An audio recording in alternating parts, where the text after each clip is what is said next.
Durante cerimônia em homenagem aos 200 anos da Assembleia Constituinte de 1823, o deputado federal Luiz Felipe de Orleans e Bragança deu uma aula sobre o que gerou aquela Constituição e chamou a uma reflexão sobre a atual situação do Brasil.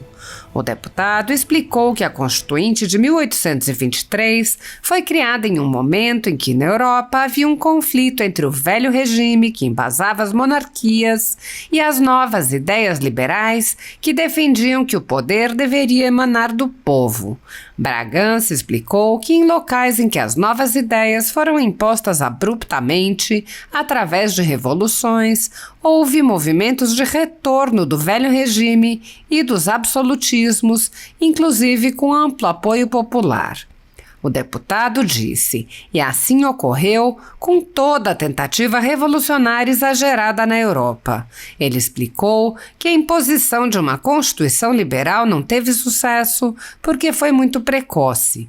Luiz Felipe disse, o tipo de proposta que vinha, de radicalização, de redução total do poder do rei, de eliminação completa do que eram as estruturas de governança, especificamente a Igreja Católica, aquilo gerou um efeito muito grande, não só na Europa, mas também nas Américas. O deputado deu exemplos de revoltas contra as constituições, inclusive entre os povos colonizados, apontando: estranho, né? Não havia adesão completa e unânime com relação a essas novas ideias liberais. Luiz Felipe prosseguiu. A tese do velho regime, confrontada com a antítese dos movimentos liberais republicanistas, tinha que ter uma síntese. A síntese foi a Constituição de 1824, que foi outorgada aqui no Brasil com Dom Pedro I.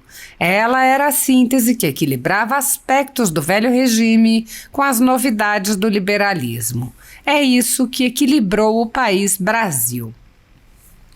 O deputado explicou como Dom Pedro I precisou voltar a Portugal e empreender uma guerra civil para implementar lá também uma Constituição semelhante à brasileira. Luiz Felipe disse que a lógica foi: não podemos radicalizar para um lado porque aí não temos governo, nem a população está preparada, nem o sistema político está preparado. Precisamos de uma transição.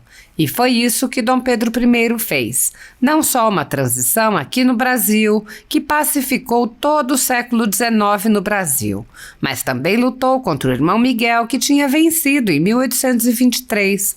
O absolutismo estava reinando, com completo apoio popular, inclusive. Não haveria uma Constituição liberal em Portugal se não fosse Pedro I voltando e reafirmando seu compromisso com o liberalismo. Luiz Felipe de Orleans e Bragança propôs então uma reflexão sobre a atualidade, explicando: hoje temos um grande contrassenso no mundo. Vemos que essas monarquias que evoluíram para aceitar os preceitos liberais garantiram não somente a transição de um movimento antigo aceito de legitimidade popular, mas também de valores que se perderam completamente no republicanismo. E as grandes democracias hoje, muitas delas são lideradas por reis simbólicos, sem dúvida, sem o poder que tinham no século XIX. Ele comparou. E as repúblicas hoje, boa parte delas são lideradas por ditaduras, não necessariamente uma democracia. O deputado defendeu. Vale essa reflexão porque o segredo de uma dar certo versus a outra dar errado está na Constituição, está no texto constitucional. Quanto poder se dá aos governantes, quanta separação de poderes se dá às diferentes forças políticas que compõem o ecossistema de todo o país. Quando não se faz essa reflexão, quando se exagera para um lado ou para o outro, tem-se o embate, não só um desequilíbrio social e político que é perene até se resolver isso, mas há muita miséria, muita injustiça que se causa em não ter um texto constitucional bem refletido. Bragança fez um apelo. Temos aqui parlamentares excelentes. Esperamos que no nosso país nós façamos essa reflexão, considerando a atual Constituição de 88, imperfeita em vários aspectos, que precisa ser corrigida, para que a gente possa ter um equilíbrio, uma estabilidade, a justiça, a continuidade do que é a brasilidade, que está em jogo também.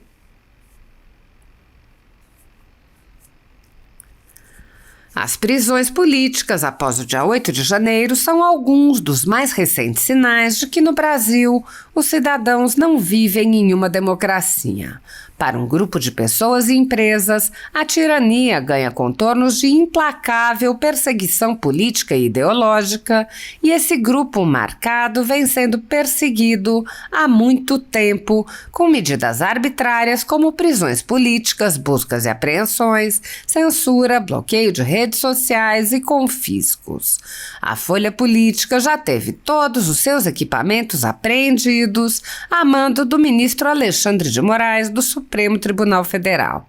Atualmente, o jornal tem toda a sua renda confiscada a mando do ministro Luiz Felipe Salomão, ex-corregedor do TSE, em decisão aplaudida pelos ministros Luiz Roberto Barroso, Alexandre de Moraes e Edson Fachin.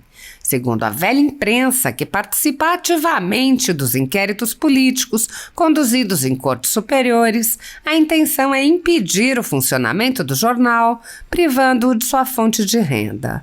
Se você apoia o trabalho da Folha Política e pode ajudar a impedir o fechamento do jornal, doe qualquer valor à empresa Raposo Fernandes através do Pix, usando o QR Code que está visível na tela ou o código ajude@folhapolitica.org.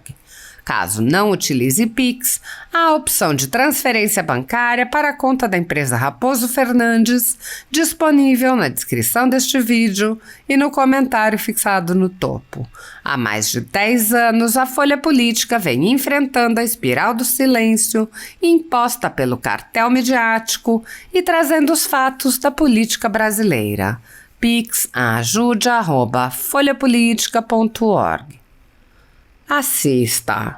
Obrigado, presidente Andrada, e meus parabéns pela iniciativa, sempre honrando os seus ancestrais, sempre resgatando a história de parlamento, a história de constituinte, a história de Constituição. E aqui estamos celebrando os 200 anos da Constituinte de 23, que ocorreu em Portugal. Importante entender qual era os conflitos que existiam naquela época e por que ela faliu, por que ela não deu certo. Ali foi uma confluência de dois pensamentos totalmente antagônicos. O que era o velho regime? O velho regime era predicado no poder pela herança, no poder pela unção divina, no poder pela hereditariedade, linha de legitimidade e compromisso perpétuo em defender a pátria, o território, e o território só era possível de ser defendido por aquele que era ungido por Deus através do Papa. Era assim que funcionava a Europa do velho regime. Os reis cristãos tinham legitimidade perante a terra na defesa do seu povo, na defesa do seu regime, do seu território. Os papas serviam como, ou até a igreja serviu como um cartório para oficializar todas as medidas do velho regime. Isso era impopular? Era extremamente popular. Havia uma adesão popular integral ao velho regime. Mas nascia também as outras ideias, as ideias do liberalismo. As ideias de que o poder não vem da divinidade, que o poder não vem da unção divina papal, de que o poder não vem da hereditariedade, da legitimidade. O poder vem da vontade do povo. São dois movimentos completamente antagônicos. Eles convergem na Europa, através de um movimento que cresceu todo ao longo do século XVIII e início do século XIX. Já tinha-se a experiência terrível dos exageros de uma revolução popular que aconteceu na França, criou o período de terror. Esse período de terror foi sucedido por um império francês extremamente popular, com apoiamento popular, e logo após o império de Napoleão veio o resgate da legitimidade do velho regime, restauração dos Bourbons na França. E assim ocorreu com toda a tentativa revolucionária exagerada na Europa. Não foi diferente com a Constituinte de 1823. As ideias liberais de que o poder não vem da legitimidade, da unção, da hereditariedade, que vem sim do povo, ainda não estava maduro bastante. Existiam grandes defensores que colocaram o seu passo adiante e falaram assim: não, isso é necessário, temos que abraçar essas ideias, muitos liderados aqui pelos antecedentes aqui do nosso querido presidente Andrada. Muita coragem de sair fora do molde, ao mesmo tempo, muito precoce, considerando a leitura do ambiente. O tipo de proposta que vinha, de radicalização, de redução total do poder do rei, eliminação completa daquilo que era as estruturas de governança, especificamente a Igreja Católica, aquilo gerou um efeito muito grande, não só na Europa, mas também nas Américas. Vou pontuar que em 1812, na Espanha, uma constituição muito semelhante ao que foi adotado em 1823 pelos portugueses, gerou revolta no México, de mexicanos em situação colonial se revoltando contra uma constituição liberal de 1812 na Espanha. Estranho, né? Não havia adesão completa e unânime com relação a essas novas ideias liberais. Então, esses radicalismos, a tese do velho regime, confrontado com a antítese dos movimentos liberais, republicanistas, tinha que ter uma síntese. A síntese, o que foi? A Constituição de 1824, que foi outorgada aqui no Brasil, por Dom Pedro I. Ela era a síntese em que equilibrava aspectos do velho regime, assim como as novidades do liberalismo. É isso que equilibrou o país Brasil.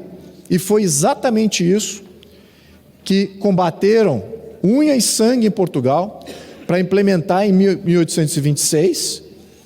Pedro I fez a Constituição portuguesa semelhante à Constituição brasileira, que era um pouco menos radical do que a Constituição de 1822 de Portugal. Ela ainda dava esse equilíbrio, e depois teve que fazer uma guerra civil contra o irmão Miguel, que era absolutista.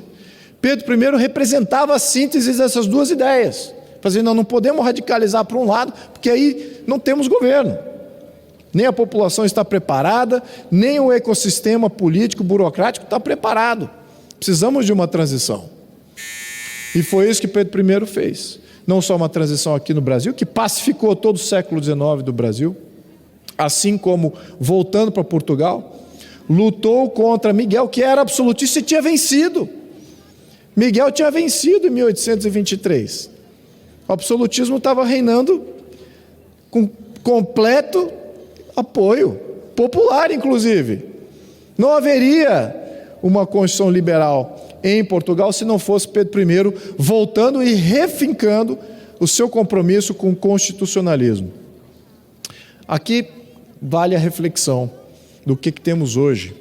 Se as repúblicas, de fato, que os movimentos liberais, que até então, no século XIX, não havia praticamente nenhuma república a não ser os Estados Unidos, e nem a Suíça, que depois se tornou talvez a segunda república, de sucesso, digamos assim, mas naquela época não existia essa ideia, era uma experiência,